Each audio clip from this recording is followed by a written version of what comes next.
सर्दियों की कड़कती रात थी। घना कोहरा पूरे शहर को अपनी चादर में लपेट चुका था।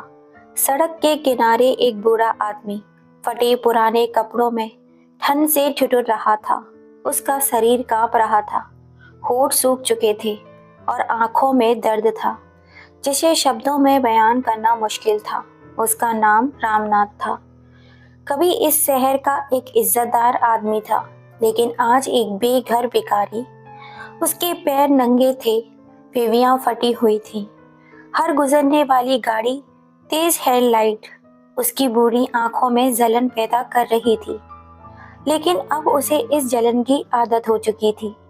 इसके लिए सबसे बड़ी तकलीफ यह थी, आज उसकी अपनी ही औलाद ने उसे इस हाल में पहुंचाया था। ठंड की तेज हवा उसकी हड्डियों तक चुभ रही थी।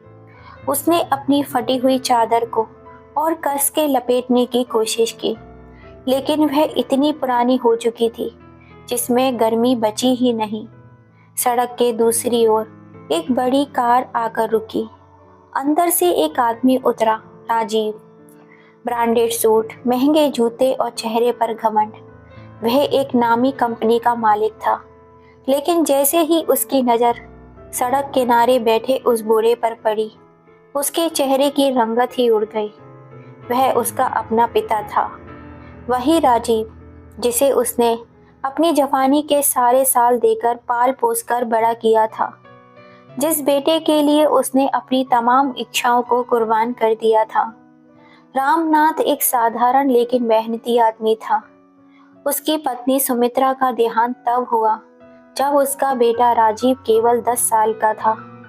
रामनाथ ने अकेले अपने बेटे को पालने के लिए खुद को झोंक दिया था।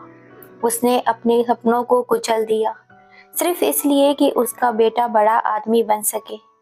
बचपन में जब राजीव स्कूल जाने में आनाकानी करता, तो खुद रामनाथ जी माँ की तरह उसे समझाते। उठो बेटा, स्कूल नहीं जाओगे क्या? छोटे राजीव ने रजाई में सिर छुपा लेता। ठंड लग रही है पापा। रामनाथ ने प्यार से उसका सिर सहलाया और खुद ठंड में कांपते हुए उसे स्कूल छोड़ने निकल पड़ा। राजीव को ठंड लगना लगे, इसलिए अपना पुराना स्वेटर उतार कर उसे पहना दिया और खुद ठिठुरते हुए घर वापस लौट आया।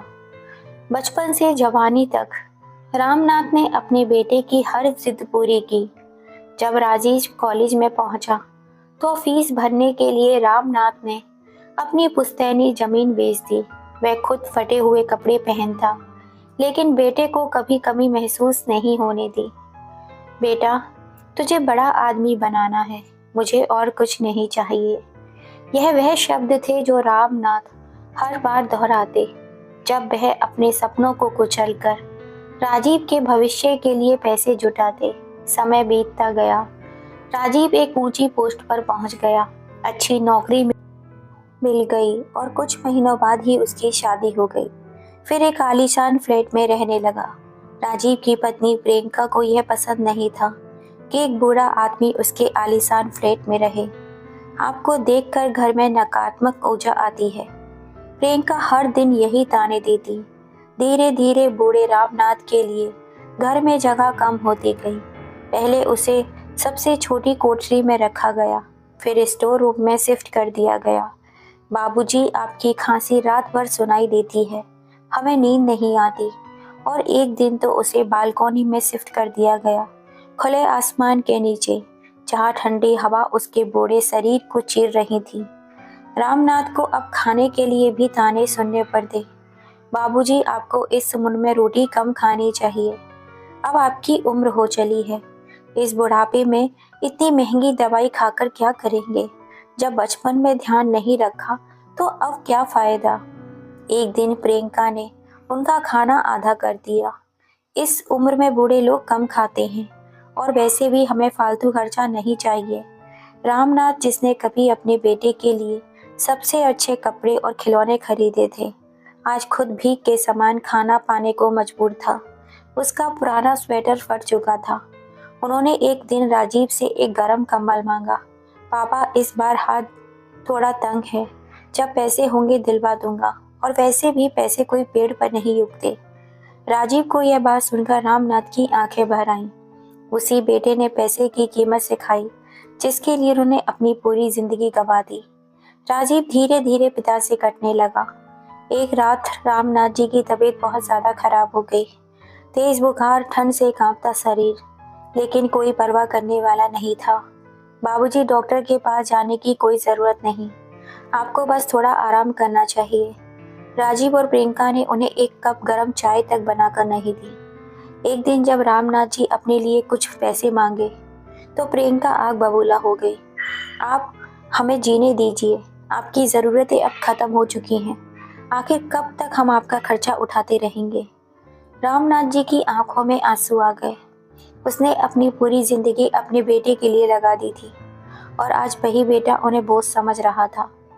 एक दिन प्रियंका ने राजीव से कहा, या तो ये आपके पिता यहाँ रहेंगे या मैं और सहन नहीं कर सकती। राजीव ने बिना कुछ सोचे अपने पिता के लिए वृद्धाश्रम का इंतजाम कर दिया। पापा, वहाँ आपकी अच्छी देखभाल होगी। रामनाथ कुछ नहीं बोला। उसकी आंखों में अब कोई रोशनी नहीं बची थी। वह बस चुपचाप अपने बेटे का चेहरा देखता रहा। राजीव का ये आखिरी बात थी। इसके बाद उसने कभी पीछे मुड़कर नहीं देखा। लेकिन वृद्धाश्रम यह तो किसी जेल से भी बुरा था। चारों तरफ गंदगी फैली हुई थी, बदबू इतनी तेज कि दम घुट जाए। खाने में कीड़े चलते थे, पानी तक साफ नहीं था। कोई बीमार हो जाए तो इसका इलाज की कोई व्यवस्था नहीं थी। बस तड़पते रहो, मरने का इंतजार करो। और सबसे बड़ा दर्द अपनों के इंतजार का। हर दिन वहाँ के बूढ़े अपने बच्चों के फोन की राह देखते, घंटों रेडियो की तरफ कान लगाए बैठे रहते। शायद कोई बेटा या बेटी की आवाज सुनाई दे जाए, लेकिन फोन नहीं आता। कोई फोन आता ही नहीं। रामनाथ भी हर दिन उम्मीद लगाए बैठा रहता, मेरा बेटा राजीव जरूर फोन करेगा, बहू भी हाल पूछेगी। पर ऐसा कभी नहीं हुआ। इधर अब राजीव की जिंदगी बढ़िया चल रही थी। बिजनेस अच्छा चल रहा था, समाज में उसकी इज्जत थी। प्रियंका के साथ वे महंगे होटल और पार्टियों, विदेश में यात्राओं में व्यस्त था। लेकिन नियति अपना हिसाब रखना जानती थी। एक दिन जब प्रियंका प्रेग्नेंट हुई तो उसकी माँ कुछ महीनों के लिए उसके साथ रहने आ गई। प्रियंका अपनी माँ का बहुत ख्याल रखती थी।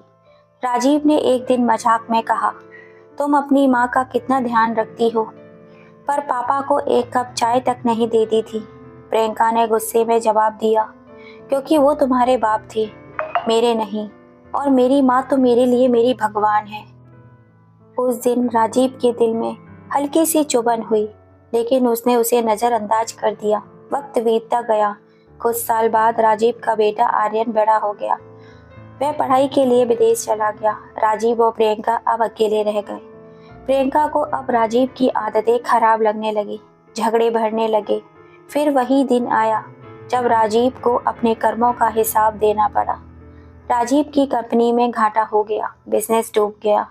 बैंक ने कर्ज वसूलने के लिए उनका घर भी नीलाम कर दिया। अब वह भी सड़क पर था। प्रियंका ने उसे ताना दिया, जब पैसे थे तब तुम मेरे लिए सब कुछ थे, अब मेरे लिए सिर्फ एक बोझ हो। और एक दिन प्रियंका ने भी उसे छोड़ दिया। इधर रामनाथ की तबीयत धीरे धीरे बिगड़ने लगी। ठंडे फर्श पर सोने की वजह से तेज बुखार आ गया। कई दिन हो गए, लेकिन ना कोई दवाई दी गई, ना कोई डॉक्टर को बुलाया गया। बाबा, आप ठीक हो जाएंगे, बस थोड़ा पानी पी लो। वृद्ध आश्रम के एक बुजुर्ग ने उसे सांत्वना दी। लेकिन रामनाथ को पता था अब ज्यादा दिन नहीं बचे हैं। आखिरकार जब उसकी हालत बहुत ज्यादा खराब हो गई तो वृद्ध आश्रम के स्टाफ ने राजीव को फोन किया। हेलो, आपके पिताजी बहुत बीमार हैं, उन्हें अस्पताल ले जाना पड़ेगा। फोन की दूसरी तरफ राजीव ने ठंडी आवाज में जवाब दिया, मुझे डिस्टर्ब मत करो, जो करना है सो करो। वृद्ध आश्रम वालों ने देखा कि रामनाथ को बचाने की कोई उम्मीद नहीं थी। उन्होंने उसे एक रिक्शे में बिठाया और शहर के एक मंदिर के पास उतार दिया। अब वह अकेला था, कोई पूछने वाला नहीं। रात को तेज ठंड थी। रामनाथ के पास एक पुरानी चादर थी, लेकिन वह ठंड से कांप रहा था। उसने मंदिर के दरवाजे पे दस्तक दी। पुजारी ने दरवाजा खोला और उसे अंदर बैठने दिया, लेकिन भूख के कारण उसकी हालत खराब हो गई। सुबह जब मंदिर के लोग आए तो उन्होंने देखा रामनाथ का शरीर ठंडा पड़ चुका था, वह मर चुका था। रामनाथ की लाश को लावारिस मानकर पुलिस पोस्टमार्टम के लिए ले जाने वाली थी। तभी किसी ने राजीव को खबर दी। राजीव हड़बड़ा कर आया, लेकिन तब तक बहुत देर हो चुकी थी। जब उसने अपने पिता का निर्जीव शरीर देखा तो उसका सारा घमंड टूट गया, लेकिन अब पछताने के लिए कुछ बचा ही नहीं। रामनाथ के फटे हुए कुर्ते की जेब में से एक चिट्ठी मिली, जिसमें लिखा हुआ था, बेटा, मैं जब तुझे पाल रहा था तब मुझे कोई थकान नहीं होती थी, पर जब तू बड़ा हो गया तो तुझे मेरा होना ही बोझ लगने लगा। कोई बात नहीं, शायद मैं अच्छा पिता नहीं था, तभी तुझे अच्छी संतान नहीं बना पाया। अब मैं जा रहा हूँ, लेकिन जब तेरा बुढ़ापा आएगा तब तुझे मेरी याद जरूर आएगी, पर तब मैं नहीं रहूँगा तुझे माफ करने के लिए भी। राजीव के हाथ से चिट्ठी गिर गई। वह जोर जोर से रोने लगा, उसका पूरा शरीर कांपने लगा। वह सड़क पर बैठकर फूट फूट कर रोने लगा, लेकिन अब उसका रोना किसी काम का नहीं था। अब पछताने से क्या फायदा। दोस्तों, आपकी क्या राय है इस कहानी को लेकर? क्या राजेश ने अपने पिता के संग सही किया या गलत? अपनी राय हमें कमेंट करके जरूर बताइए। दोस्तों, आप ये कहानी कहाँ से देख रहे हैं, प्लीज जरूर बताइए, और आगे आप कैसी कहानी देखना चाहते हैं वह भी कमेंट करके जरूर बताइए। और हाँ दोस्तों, जाने से पहले वीडियो को लाइक, शेयर एंड सब्सक्राइब जरूर कर दीजिएगा। फिर मिलेंगे ऐसी ही किसी कहानी के संग। जय श्री राम दोस्तों।